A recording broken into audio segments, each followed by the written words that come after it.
Welcome to the Dice Tower, a series of video reviews about board and card games. Here are your hosts, Tom Vasel and Sam Healey.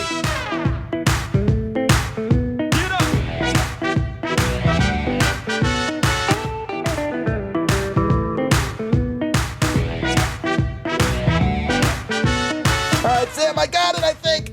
Ah! Ah! All righty then. This is ridiculous. Ridiculous. No, don't. Hello, folks. Don't drop that. Okay. I'm not gonna drop it. Don't. All right. Yeah, I am worried because I'm not picking it. I already picked it up once. All right, folks. Today we're taking a look at a game that came out, I think, 20 years ago or more. Ogre, Designer Edition. That was my nickname in high school. Ogre? Yeah. Yeah, I bet I forget how I got that name. you probably would have enjoyed playing this in high school when it came out originally in a piece of paper and a sheet of counters. I'm going to take you guys on a trip now. We're going to go inside this box. Hey. I hope we can get out. Well, let's take a look at this. This is a reprint of Steve Jackson Did, which was a Kickstarter that went to, for lack of a better term, insane. It did. They wanted to make a big, nice version. They ended up making a piano box. Well, they made a big version. All right. Well, it's nice. Is it Come fun? on, tour guide Vasel. Water's fine. Let's see.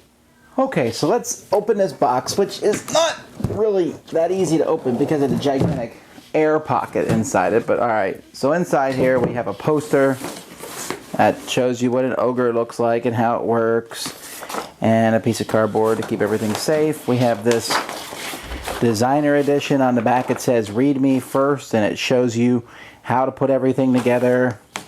And then we have a bunch of rules. Then we have all the ogres that I put together. Now there's different types of ogres in here. You can see here, for example, these are some Mark V ogres. They come in different colors, and they're put together by sliding cardboard into each other. And all these fit into these different bins here. Now you'll notice that a lot of these bins are empty. That's because many of these ogres that you can get are like special ones that you can order from different sites online that partnered with Steve Jackson. So anyway, these come out, both of these plastic containers.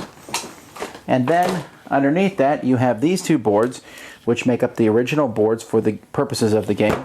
And then you have some other boards here, and I believe, yeah, they're only one-sided boards. Seems kind of like a missed opportunity, but anyhow, these are other boards that will show different types of terrain, and there are 8 of these other boards. And as you pull these boards out, you'll notice that there is lots of pieces here underneath. Now, the game has extra pieces that you probably don't, extra slots. Like, there's slots for 4 pairs of dice. It only comes with 1 pair. There are slots to put, for example, here's some long roads or railroad tracks, whatever you need them to be. There's lots of units. All these rows are full of units. There's terrain pieces. There's specialized units. These are the smaller ogres. This is only a Mark II. And here's the weenie Mark I ogre. And that's pretty much how everything fits in the box. We don't want to see it in the box. Let's see it out of the box.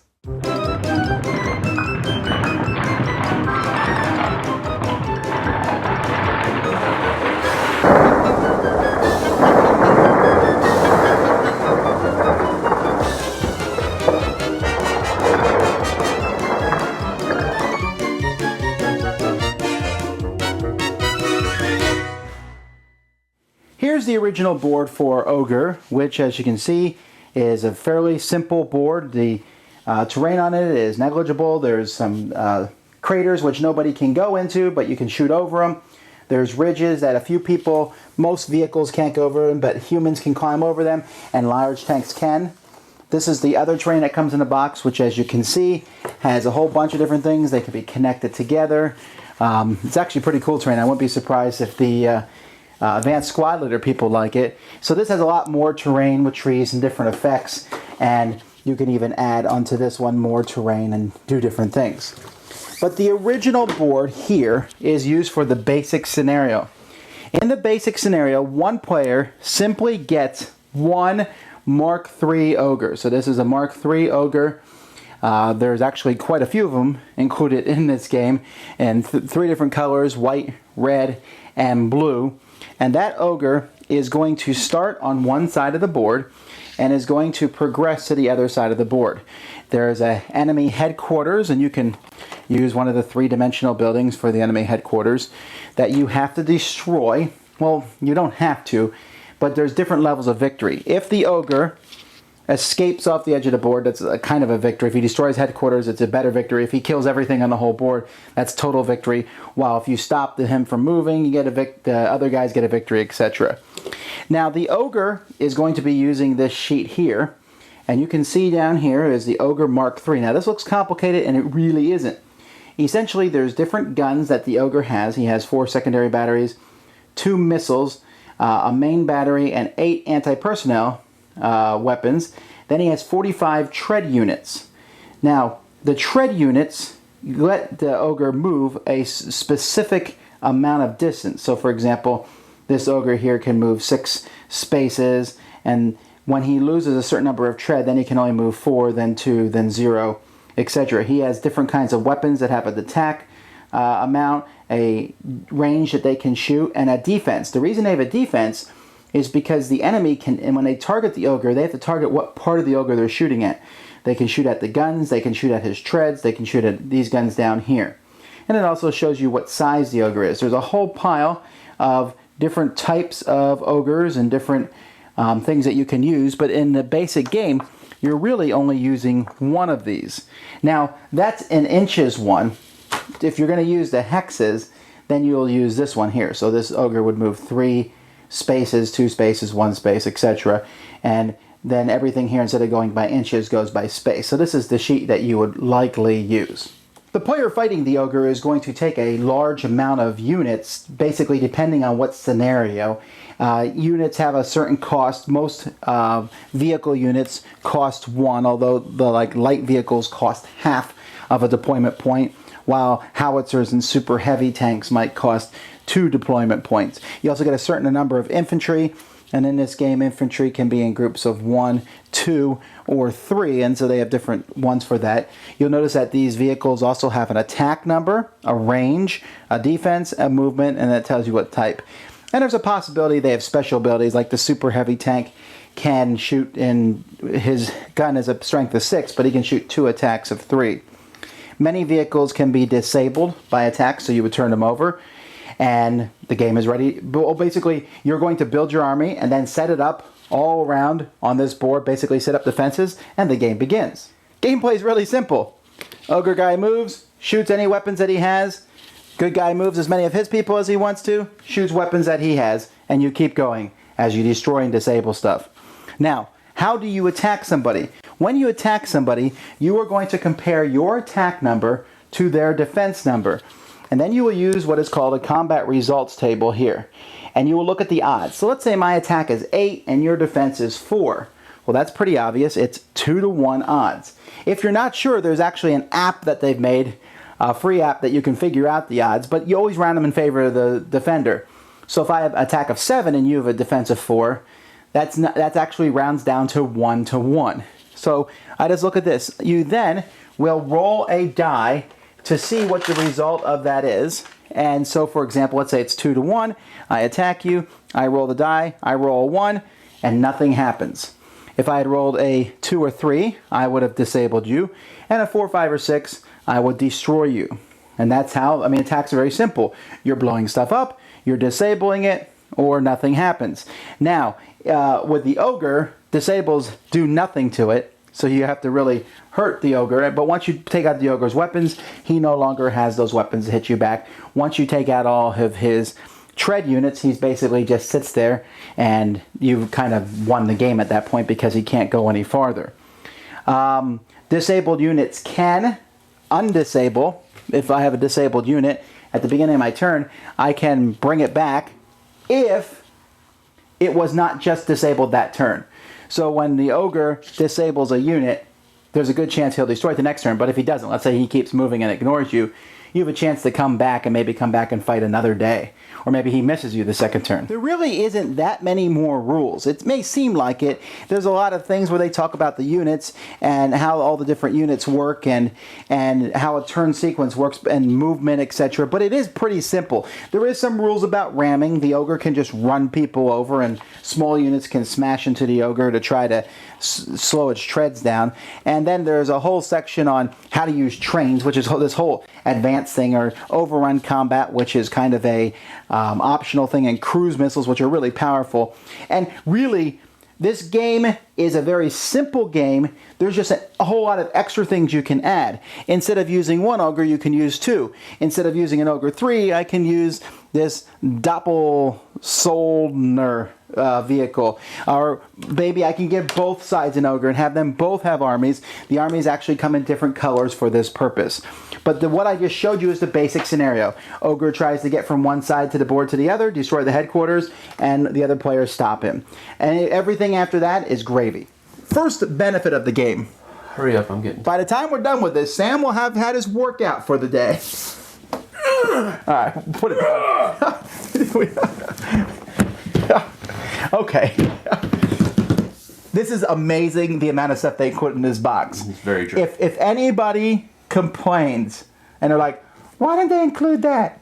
I need to smack you. Yeah, there needs to be like a disclaimer somewhere here. Complain, people will show up at your house and beat you with a sock. There's really with a brick in it. Ton of stuff, and the counters are high quality. I think that, you know, they didn't put miniatures because that would have really been ridiculous. But the putting the pieces together, sliding them together, I like the way the Ogre tanks look. Yeah, you know, that works well. They look imposing on the battlefield. All the little tanks are like, hello, sir. I'm an Ogre.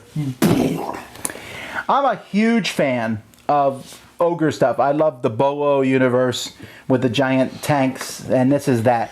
I never played the original one. I don't think you did either. Nope. The original. So this was completely brand new to us, and we were kind of shocked when we realized that the actual game of Ogre, which originally came out, uses about, 4% of what's in this box? I mean, I was like, what? That's it?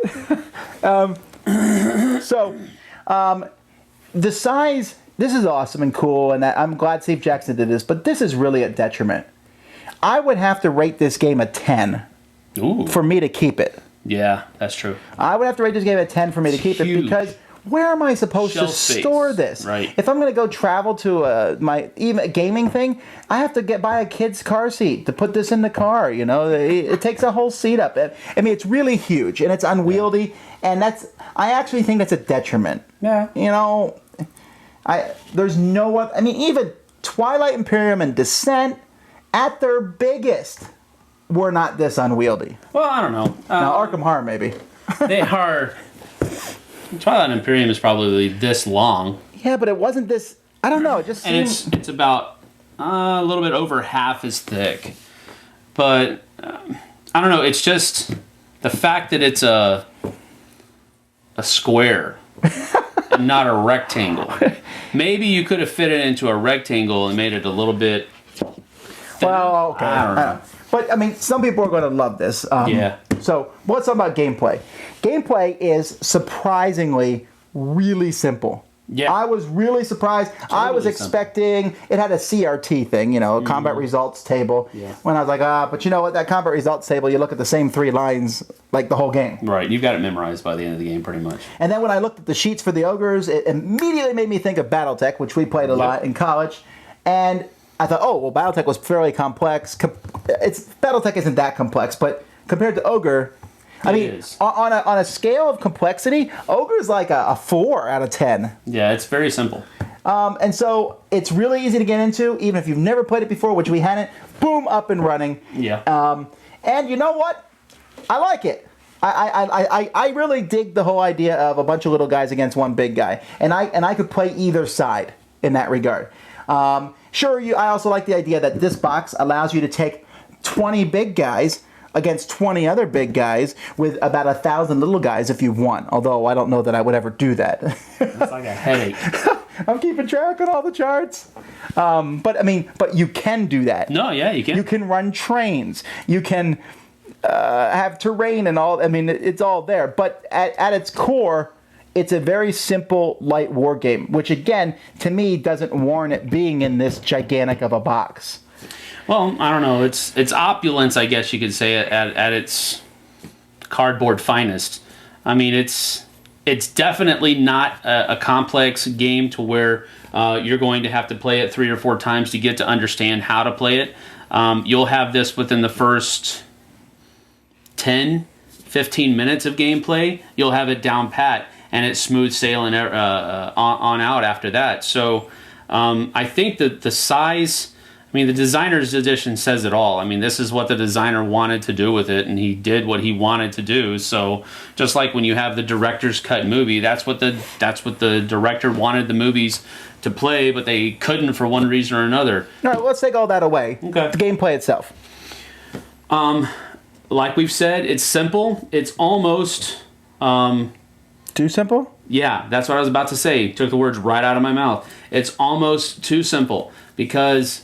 I want, and you know, this is kind of my war gamer, my tabletop gamer, miniatures gamer coming out. I want line of sight rules. I want I'm attacking your side armor rules. I want those kinds of things. Not so much to where we have to always be consulting a chart or some kind of flow chart or something like that, but to where you're hitting my side armor and it's not as heavy as my front armor or my back armor. I would like something like that, especially for this kind of game. It seems like it would be custom tailored for that. But it was real simple. I mean, you're not even shooting at armor most of the time. The little guys are shooting at your weapons, and you know that's simple. It's very easy, but it got kind of samey as the game. And I feel like the Ogres. The Mark III and the Mark V, and you know they didn't seem that different. Well, yeah. I mean, this box comes with a lot of empty holes, and you can go around the internet, the Board Game Geek, and other websites, and find more neat ogres and terrain and stuff. But I don't feel like it really differentiates it that way. Now, I'm not like Sam. I don't need all the side armor and front armor stuff. But even then, sometimes rolling a D6 just feels somewhat unsatisfying. A single D6. Always. For everything. That's all you've got. And it just feels sometimes, I don't know how to explain it. Maybe it's because I play D20 stuff so much. I guess you wouldn't really have to. I mean, for example, when I was doing the Mark III, I had those 4 secondary batteries. And instead of rolling 1 per, I can roll all 4 at the same time. Well, no, yeah, okay. I guess that would make more sense. It's just... That would break it up a little bit more. But you know, when you hit someone, they're disabled or dead. Disabled or dead. Yeah. But now, don't get me wrong. I think there's strategy. Oh, do you go for the ogre's treads? Do you try to slow the sucker down? Yeah. Or do you take out those weapons because they're killing you right and left? You know, how are you going to stop it? I think that's in the game, and I think the way the defense sets up will make games different. Yeah. You know, what are you going to take? Missile tanks? Or are you going to take infantry? Or, you know, where are you going to spread out your infantry, which you're going to die a lot? Don't get too attached to your infantry at all, ever. If you don't take missile tanks, you're weird. Okay. Missile tanks are awesome. And that's coming from a person that played the Ogre. Okay, so let's take this edition first. Would you buy this? For the price that they're selling it for, no. Well, actually, the price I think they're selling it for is fairly reasonable. I think it's like $125, $150. This is like a $300 game you're getting here, really. Yeah. But I mean, I would need to play 100 or 300 for this. I wouldn't get this game because it's too big and gigantic and grandiose for what I feel the game inside the box is. But let's say the game itself. Let's say you could buy a Ticket to Ride size box with Ogre inside it, and it costs $40. Okay. Yeah. Would you get it? Yes. You would. Okay. It's a simple game to play with my boys. Something I can probably teach to I would say all the way down to probably first grade. First grade would be able to play this game. Yeah, they might take some. They might have to play maybe. Yeah, you abbreviate some of the rules and stuff like that, but they'd get the flow of play real simple. It's a very non-complex. It's anti-complex almost. Yeah, I like it. I'm going to give this one gigantic primary weapon up. I think it's a good game. I don't think it's great by any means. I think that nostalgia had a lot to do with it being reprinted, but I don't think it's clunky either. It plays fairly smoothly, and I was surprised how quickly most of the scenarios play. They're not long, drawn out. I mean, I guess you could make them with the stuff in this box. Right. You could make a 5-hour game if you wanted to, but you could play 45-minute games easy. Yep. Set stuff up and go through it. So I would get this, except for the size. That's the only thing really holding me back. I think it's a good, solid, light war game. Yeah, I think that's a good description of the game. I think most of your strategy is going to come from the person playing the smaller units. Your strategy is, if you're the Ogre player, is pretty straightforward. Some of those scenarios where you each have your own Ogre and then you each have a smaller, I think that's where I would get more enjoyment playing this game, to where each side has one, maybe 2 Ogres, and then you also have a bunch of smaller units on your side, and both sides are coming. And really, when you look at it that way, it's almost starting to sound a little bit like, Warhammer 40K or something like that. These are the Titans. Yeah. So, I mean, I'm going to have to just go and say no up and no down. I'm middle of the road with this one. The bigness of it is going to keep me from buying this. However, if somebody wants to make a deluxe designer's edition with like pewter Ogre models, would that tempt you? That would tempt me, yeah. But I still wouldn't be able to afford it. If you want to give it to me, that'd be good. But I wouldn't be able to afford a deluxe edition of that. I can't afford deluxe editions anyway. But anyway, that would tempt me to buy this. All of the cardboardness of this is cool. It's just not $100 cool for me. So if this was kind of downsized a little bit, $40, $50, yeah, I'd probably swing the bet. But as it is right now, this is out of my league, and it's probably going to be for a lot of other people too. All right, that's Ogre Donkey.